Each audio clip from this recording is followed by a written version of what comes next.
Yo, what's up, everybody? It's Jamal Green here. I want to give a few updates, talk about what has been going on. Where do we go from here? I want to answer a few questions. There is people putting out wrong information, but come on in, everybody. Hey, Martise, how you doing? All right, let's see. Come on in, let's talk.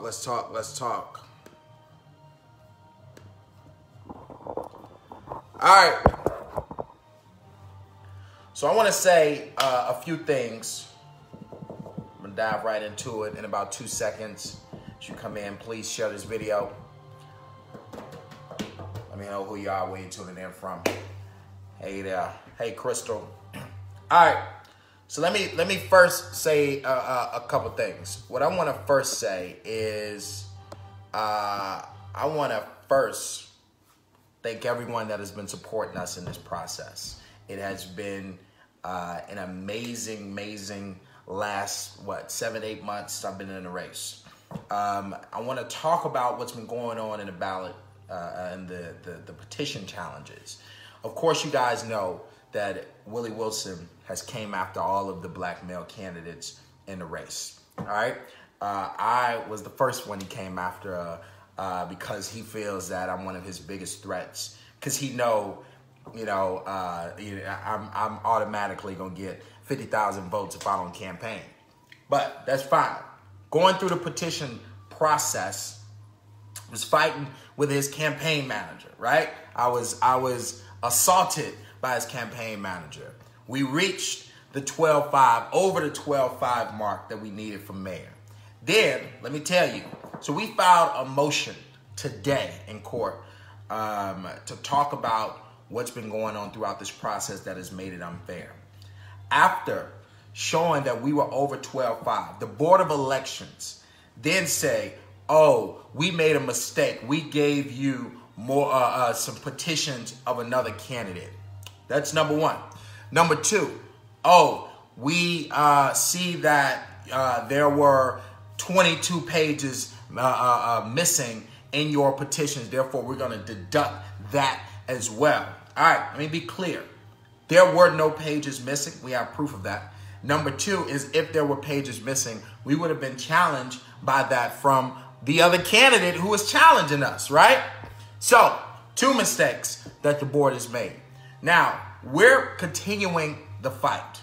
They are now saying, after taking away the pages that they claimed that we were missing, which we were not missing, and so people will be testifying to that fact that we didn't miss any pages, or because it would have been challenged.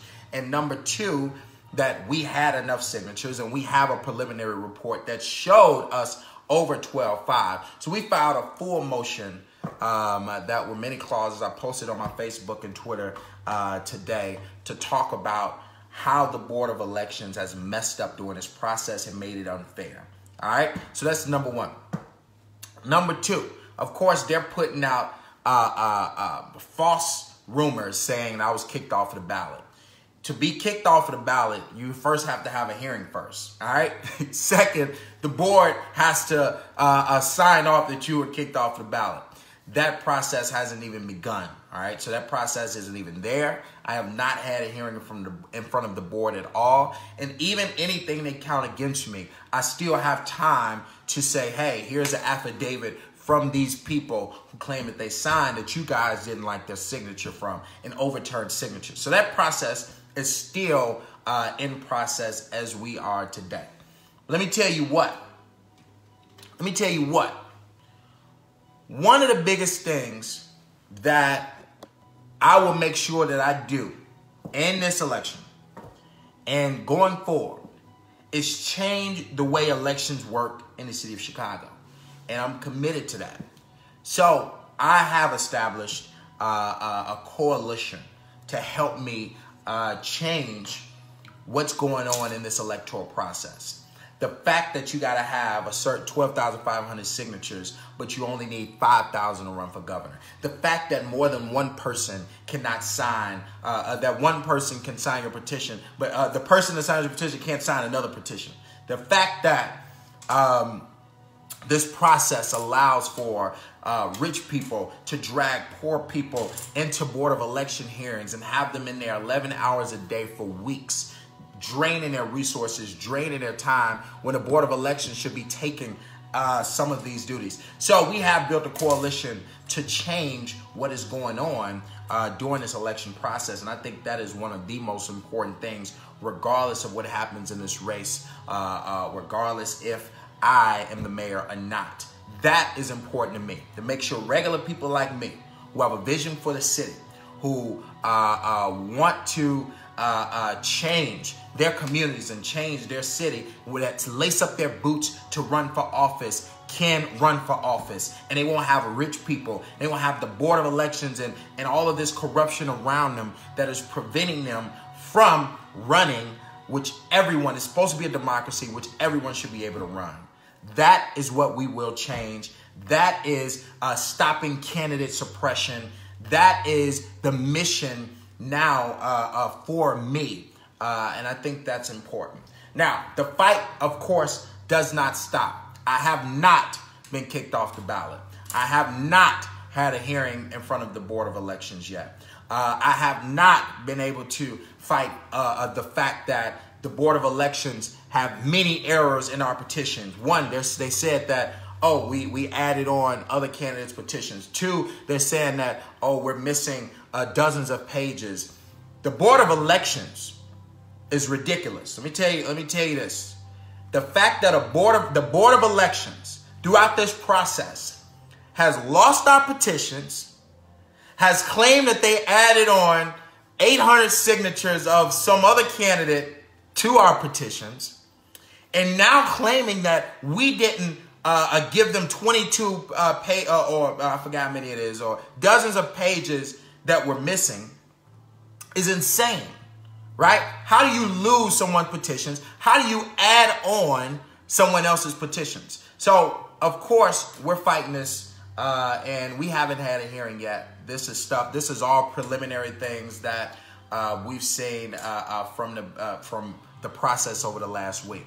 The fight, of course, continues. We have a great legal team, and we will make sure that we take this all the way far. This goes all the way up to court, whether it go to the circuit, appellate, all the way up to the Supreme. Probably won't get to the Supreme, to make these decisions on the fact that the Board of Elections has made a lot of errors throughout this process. Now, let me tell you guys what's important though. What's important to take away here is that regardless of what happens, this is the time that we can actually change the way things work. Regardless of what happens, we thus far have ran an amazing race. All right? Please understand that we have ran an amazing race. A race that has sparked national attention throughout the country. From being on the front cover of Vogue, from being the Green Effect spread, being in Ebony magazine this month, from being, you guys know the impact that we have made in this race. And that is why the fight will continue. But that is why we're going to make sure that we leave an imprint on the city of Chicago in the history books to make sure that people know what we have done this year. Now, of course, the powers that be. You got the Board of Elections working against us. You got rich people working against us. But you keep fighting. You keep fighting. You keep fighting, and you don't stop. I'm running for mayor because the next generation needs real leadership. Now, does that mean that I quit after if this doesn't work? No. That means that we keep going, that we have left this imprint. What we have done in this campaign has been clear. Every candidate have stole our policies Every candidate has begged us to come on their team from the beginning, from major on down. Everyone have paid attention to our campaign because no other campaign reaches the people. No other candidate is connected to communities. No other candidate understands that policy, progressive policies, new policies is what needs to be implemented in the city of Chicago. I exposed, Martise just said, the Democratic Party suppression. Not many people knew about how petition challenges work. Not many people knew that it wasn't about signatures, that it's solely about money and time. It's not about how many signatures you turn in when you're running for office. It's about the fact that other candidates can drag you into court, that other candidates can make you spend money, that other candidates have to make you have 3 people at the Board of Elections every day for 11 hours for weeks. And many people that are running grassroots campaign don't have the resources to fight that. So regardless of what happens with me, I want you guys to always understand that this will change. This will change. And you, if you want to run for alderman or mayor or whatever position you want to run for in this state and in this city, you will be able to do it. And that is solely because we don't stop fighting. I am not selfish. This is not about me. This is not just about, oh, we're just going to keep fighting and we're going to get on the ballot and be quiet. This is not about that. This is solely about the fact that this is the time to change the way this process works. Now, hell, does that mean that, Jamal Green may not be mayor this time? Okay, so be it. But guess what? I will still be running this city. I will still be the voice of the city of Chicago. I will still be offered the top position in any administration because they understand that there's only one candidate that's connected to these communities. So I want you guys to really understand what this campaign represents and what we have done in the city of Chicago thus far over the last 8 months, and the eyes that we have opened, and the things that we have exposed. Let me not even start with this campaign. Let me start back from before this campaign begun. There was one candidate who was out there on the battlefield. There was one candidate who was out there fighting and protesting. There was one candidate that was running a campaign against Anita Alvarez to get her unseated. One candidate who was retaliated against for that and gave bogus charges to that were later dropped. There was one candidate who stood in front of the mayor's house time after time until he gave us tasers and body cameras. One candidate who made sure that every time he came into the black community, he was going to hear from me. And he ran every single time. There was one candidate who was there when anything happened in this city, planning funerals for kids that were killed by someone else or by the police. There was one candidate who was there, and there will always be one candidate in this race that will still be there. So please understand, now that we have ran out Anita Alvarez, now that we have ran out Rahm Emanuel, now that we have changed the way this city is going to be ran for the future, we know that now there's going to be real change.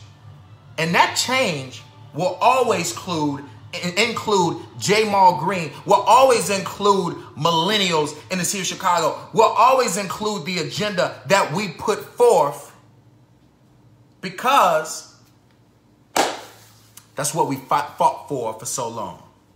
And it was you. So I want to make this very clear. Martise, and thank you, 11,500 signatures. So that report that was put out by the other campaign was wrong, all right? And we have a report that, God dang, I should have had it with me. Where is the report? We have a report that has us over 12.5. Now, once again, after the 12 after that report surfaced, the Board of Elections was pulled in by their attorneys, and now the Board of Elections saying, "Oh, we accidentally gave you some other candidates' petition signatures. Oh, we lost dozens of pages from your petition, so that we think that you didn't turn them in, but you were never challenged that you were inconsistent in your numbering, right? Even though we turn in every single one of our petition pages." So this is all still a fight. Our legal team has filed an extensive motion in court to fight against the board errors that they have already admitted to. They have admitted to making many errors in my petitions, losing my petitions, adding on other people's petitions. So not only am I fighting against this rich candidate who's not going to win in the first place, but I'm also fighting the fact that the Board of Elections can't get their stuff together. Now, we have not had, once again, we have not had a hearing. I have not went in front of the Board of Elections board at all, and I have not been kicked off the ballot. But I just want to make sure that you guys understand what this campaign has meant to the city of Chicago, what we have done together, what we have done together. And that's what it's about. Many people always said, let me make this clear. Let me make this clear. Many people always told me, they always said, listen, they said, Jamal, why don't you run for alderman? These are people who really, don't understand anything. Why don't you run for alderman? Let me tell you guys what. People that do that, people in my position, with the profile that we've created, with the profile I've created and the national profile that I have, that will be taking an easy route to be selfish, to basically take a paycheck or take a position just for me. Running for mayor has never been about me. Running for mayor, it has always been about making sure that we have leverage over the issues in the city. Jamal Green is always going to be good whether I'm in politics or whether I'm in a position or not. It's not about me.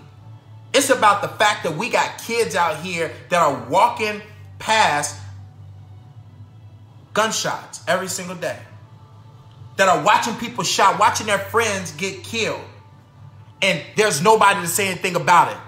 The fact that their school is being shut down and they're being bussed into rival territories. This is about the next generation of young people. And let me tell you guys what, if Barack Obama would have ran for alderman, Barack Obama would have never been president. And I want you guys to really digest what I just said. I see I got my boy, Willie Wilson's son up in here. It's my guy, Mario. I appreciate your support, man. Listen, Carolyn, hold on to your vision. It's always about the vision that we set forth, all right? So I want y'all to make that, I want y'all to know that. Sorry, I got to put this on charger. I want y'all to know that and understand where we are today. And the vision doesn't stop, right? So what I want you guys to understand is that while they were able to kill Martin Luther King, they weren't able to kill the movement. And that is what it's about.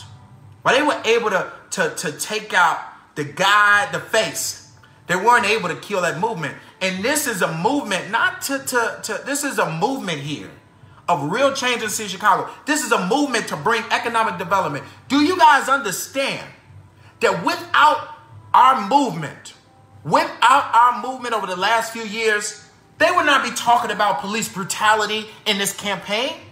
They would not be talking about what's going on with the violence numbers in this campaign. They would not be talking about none of these issues.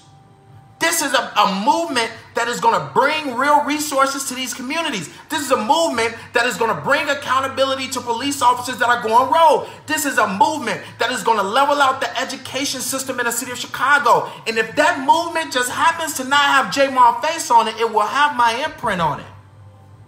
So please be clear about that the movement will always continue. Always. All right? Thank you, Mario. Man, I'm good, man. All right, I appreciate you. What's up, Shaquan? Hey, Kay. My bad, y'all. My bad, I had put it on charger and this is making it go crazy. All right, so you know that's what I wanted to say, and I'm not gonna make this long. You know, I'm gonna make this short and sweet. I take 5 questions. If y'all got any questions, go ahead and drop them in the comment section, and I'll answer your questions before I get out of here. But I just want y'all to always understand this is not about Jamal Green.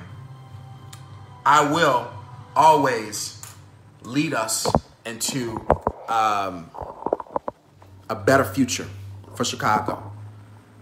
I will always lead us where we need to go. It's never been about me. And when you have leaders that are not selfish, that is how we have real change. Our leaders, if you look in past and history, those who sacrifice everything, those who sacrifice their family, their finances, everything, those were the people who paved the way for where we are today. And that is what it's about. It's not about the face. This is not about identity politics. It's about the movement for real change. And always understand that has always been the mission of Jamal Green. 23. Look at the change and the impact that we've had on the city for the last few years. All right? And the fight will always continue.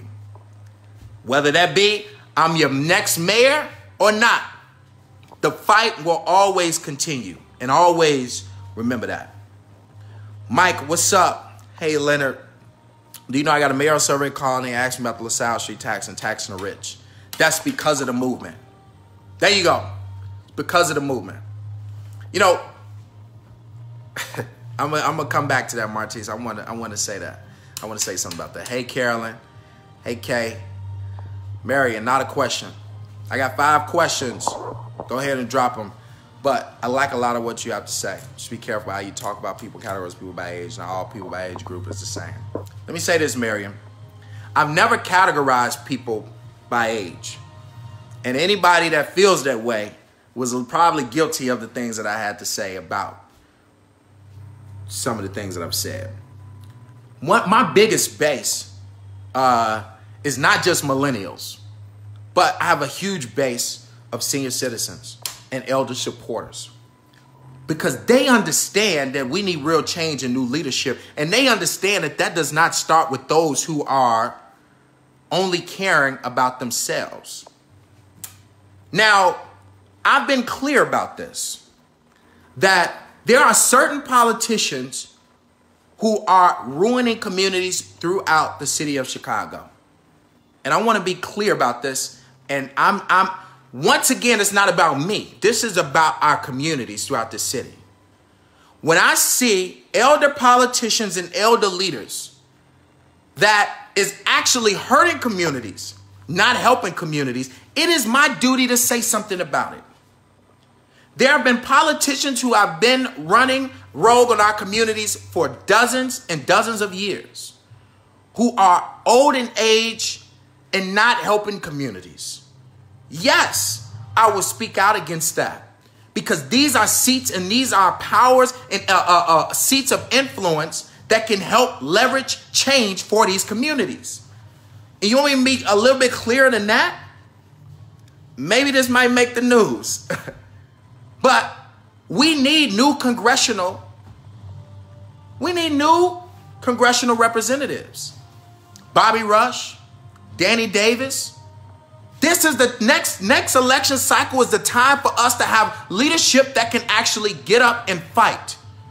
I respect all of my elder leaders. I respect all of the elder politicians in this city. But what we will not have is a hogging of power.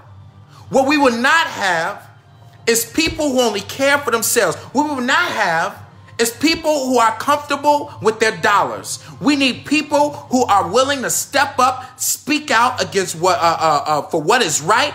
Speak up for little Johnny that is going through mental health problems and there's no mental health facilities in his community. Speak up when they're shut down 50 schools and rerouting and relocating all those thousands of students. Speak up when police officers are going rogue in their communities. Speak up when community members are going rogue on communities. And if we don't have leadership like that in congressional seats and automatic seats, listen, I honestly don't care how old you are, but it's just at the end of the day, we've had too many elder politicians who are not people to bring up the next generation. How are we the only culture of people that hog seats, that hog power, that hog money, and do not give the wisdom to the chief of staff and then pass on their seat to the chief of staff? How is that we're the only culture to not do that?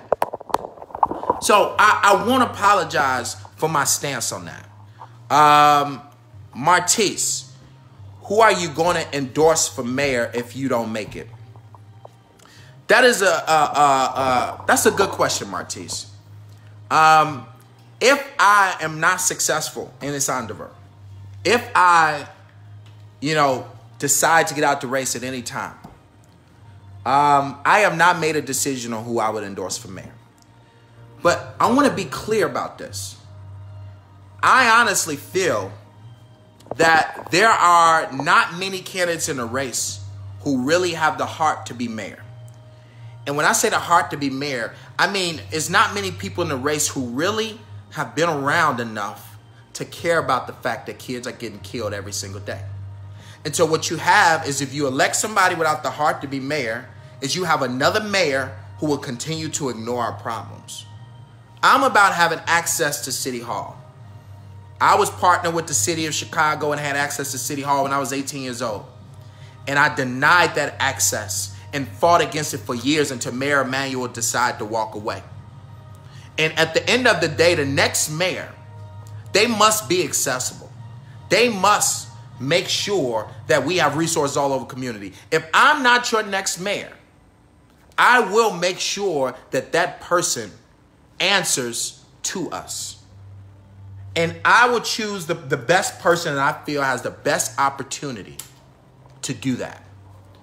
I'm going to be clear on this. I am not going to choose based on the fact that I'm not going to choose someone that I know don't have the will to win. I'm going to choose based on making sure that we have access to the 5th floor. All right. I'm a baby boomer and a person that cares and votes. Thank you. Thank you. My baby boomers in the building. Some of your statements taken along, for those who don't closely follow, you can be taken differently. So it was just a suggestion, something to think about. Aqua, take, give, pray. Wish out your thoughts, you will win. Yes. Shaquan, 3 more questions, y'all. Drop them down. What can you do different to heal the relationship between police and residents? Well, a few things that we have introduced in this campaign that I'm very excited about, because reporters all over the country is talking about it, is holding police officers accountable. And we want police officers to carry insurance policies, allowing insurance companies to assess the liability on police, dropping them from their policies if they have too many complaints or too many lawsuits. If they get dropped from their policy, they can't be on the streets of Chicago, and we will find a loophole to get them out of the police department. I think that is one of the biggest policy changes that we have introduced thus far. And when you talk about building that relationship, that means that people have to understand that police officers will be held accountable to the highest standard. We spend $100 million a year, $1.7 billion in police misconduct over the last 10, 15 years. That is ridiculous. We have mental health facilities that only cost $10 million, that we can open all of them up for $10 million for the next 4 years in operating costs. But we're spending $1.7 billion on police misconduct settlements. That has to stop in the city of Chicago, and insurance companies will pay for those settlements and hold them accountable. Then we have an app. We have a technology app where it's based on community service and or based on customer service. And those who have a great experience with police officer or bad experience will be able to pull up that app, put in their complaint right on their phone. It comes straight back to the city of Chicago. We'll monitor it, and we will give incentives for officers who have good ratings. So there is several things that we want to do to bring together police and residents, like having those coming out of the academy doing community service in a district that they're about to be serving in. All right, 3 more questions, guys. And when you look for, let me be clear. When you're looking for a candidate for any position, please be clear on not just their record, but be clear on what exactly they want to do. Everything, they didn't expect for the youngest candidate to run for mayor to have tangible ways to change communities. They didn't expect that. They didn't expect it. And it shocked them. It made everyone open their eyes. It made every candidate in this race with the biggest money on down recognize me, call me, ask me to be their friend, because they knew that I know what's going on. They knew that I knew policy. They didn't expect for me to bring tangible, because no other candidate in this race has brought forth plans to actually deal with all of these crises but us. And I'm the youngest candidate to ever run. Ain't that crazy? All right. So, any more questions real quick? Any clarifications of anything that I've said in this video thus far? Go ahead and drop them in the comments. But I just want to thank you guys, for supporting this movement. Like I said, this isn't about me. It's about us. We're going to change this city. We're going to change the city. And I'm always keep fighting for you. I'm always keep fighting for your kids. And I'm always keep fighting for the next generation. And we're going to put new automatic candidates in office. And we're going to run new state reps and state senators. This is the generation that's going to change this state. And I just need you guys to continue support, continue to give me your love, continue to give me your prayers. I know that we can do this. I know we will do this. And all I will say is that the show must go on and the fight must go on. It's up to us. Depende de nosotros. All right? So I got no more questions. That means y'all done watching me. I love y'all and I appreciate y'all for all of y'all support. We gonna do this and the fight continues.